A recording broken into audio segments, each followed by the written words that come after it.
लगता है Pakistan cricket board या पाकिस्तान क्रिकेट तनाज़ात से निकलना नहीं चाहता। एक के बाद एक हेडलाइन जो है पाकिस्तान क्रिकेट से निकलती है और लगता यही है कि दुनिया की जहां बड़े बड़ी खबरें होती हैं तो वहीं पर दुनिया भर की मीडिया की पाकिस्तान क्रिकेट के ऊपर नज़र ज़रूर होती है। बहुत ज़्यादा कंट्रोवर्सी सामने आती हैं, कभी चेयरमैन के हवाले से, कभी कप्तान के हवाले से, कभी खिलाड़ियों के आपस के इख्तलाफात के हवाले से। और ये जो अगला साल है, ये 2024 का साल, खासतौर पर फरवरी का महीना बड़ा ही दिलचस्प होने वाला है पाकिस्तान क्रिकेट के लिए भी और खास तौर पे पाकिस्तानी खिलाड़ियों के लिए भी।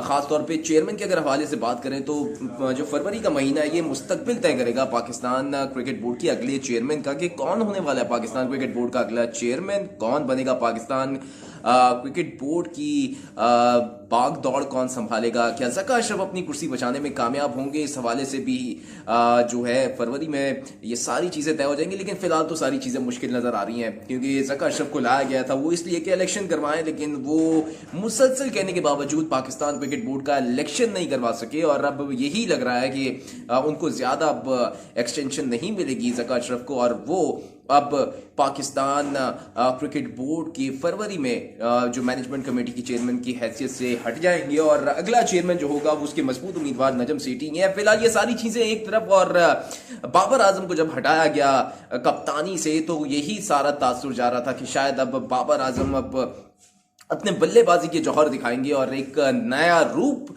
उनके अंदर झलकेगा और नजर आएंगे। और ये सारी चीजें फिलहाल तो खामोश हैं, बाबर आजम का पल्ला भी खामोश है। लगता है कि वो अभी भी दबाव में और उस फीलिंग से या उस सारी चीजों से, माहौल से निकले नहीं है कप्तानी के अंदर, जो उनके अंदर नजर भी आ रहा है। और पिछले दिनों एक कंट्रोवर्सी सामने आई कि बाबर आजम और मोहम्मद रिजवान मिलकर न्यूजीलैंड के खिलाफ जो T20 सीरीज हो रही है इससे रेस्ट लेना चाहते हैं, नहीं खेलना चाहते। और उन्होंने पाकिस्तान क्रिकेट बोर्ड को और खासतौर पर मैनेजमेंट को ये पैगाम दे दिया कि हम ये सीरीज नहीं खेलना चाहते, रेस्ट करना चाहते हैं। लेकिन मोहम्मद हफीज पाकिस्तान क्रिकेट टीम के डायरेक्टर जो हैं उन्होंने वाजे कर दिया दोनों खिलाड़ियों पर कि किसी को रेस्ट नहीं मिलेगा, दोनों को खेलनी पड़ेगी सीरीज, लेकिन एहतियात के साथ खिलाएंगे।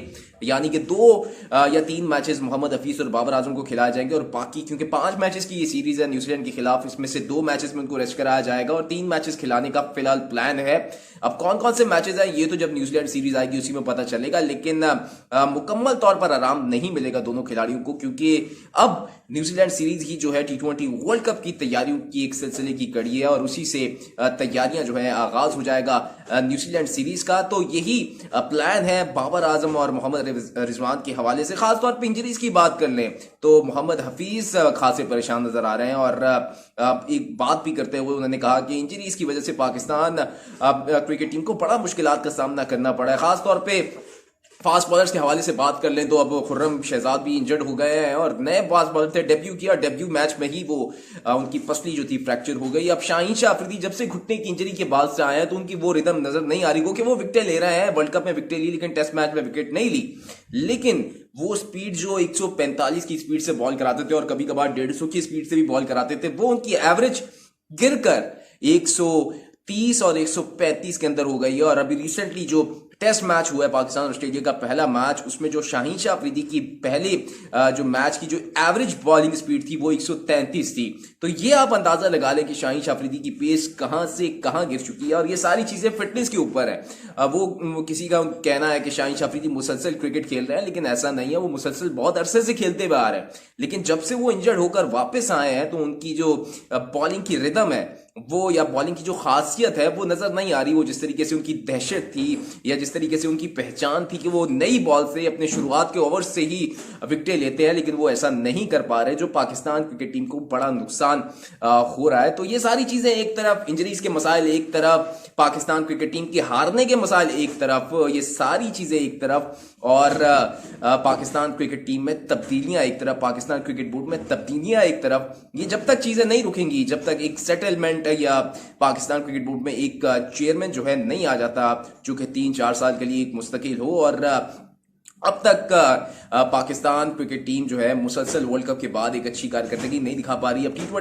T20 वर्ल्ड कप का इम्तिहान सर पर है और अब न्यूजीलैंड सीरीज से ही बाकायदा तौर पर तैयारियों का आगाज भी हो जाएगा। लेकिन उस हवाले से अब उससे पहले ही अब एक और कंट्रोवर्सी सामने आई है, वो है बाबर आजम और मोहम्मद रिजवान के हवाले से। वो मजीद अब पाकिस्तान क्रिकेट टीम से जो है ज्यादा नहीं खेलना चाहते, ये रेस्ट करना चाहते हैं। ये रेस्ट क्यों करना चाहते हैं? क्योंकि वर्ल्ड कप सर पर है, ये तो अब आने वाला वक्त बताएगा। लेकिन मोहम्मद हफीज भी किसी उस बड़ी मुश्किल में है, और वो भी परेशानी के आलम में है, और जिसका उन्होंने भरमला इजहार किया है। क्या होता है आने वाले दिनों में और पाकिस्तान क्रिकेट में क्या ब्रेकिंग नजर आती है, ये तो अब वक्त बताएगा।